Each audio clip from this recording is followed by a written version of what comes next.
Allora, che se uno che si senta a mangiare al ristorante, se da solo va, si senta, arriva il cameriere che fa: buongiorno, allora per primo noi abbiamo, fermate a, portami la forchetta, che dice. Una forchetta, che dice il cameriere. Ti portami una forchetta. Vabbè, il cameriere ascolta, che porta la forchetta, arriva con la forchetta.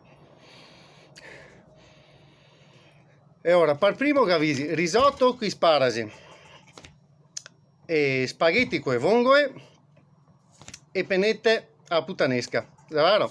Madonna, è un fenomeno che fa. Portami spaghetti con vongole, che porta i spaghetti con vongole, magna sto piatto di spaghetti con vongole, fini a mangiare, arriva il cameriere che fa: allora per secondo abbiamo, fermate a, portami un corteo. Vabbè, ma il cameriere che ha capito, non funziona. Gavì tagliata di manzo a rosmarino, spessatin con le patate e straiche di cavallo. Fenomenale, che fa... decide tu e straiche di cavallo, pronti, posto. Fine a mangiare straiche, arriva il cameriere e che fa: scommetto che vuoi anche al dessert, vero? Vuoi un scoglierino per caso?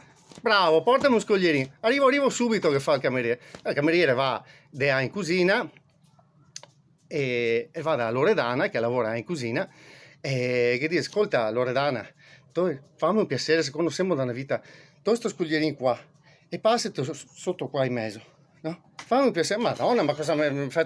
Dai, fammi un piacere, dai, un minuto.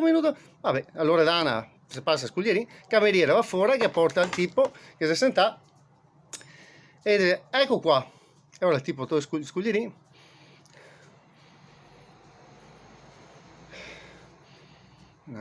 Dice: ascolta, ma per caso lavori qua, Loredana?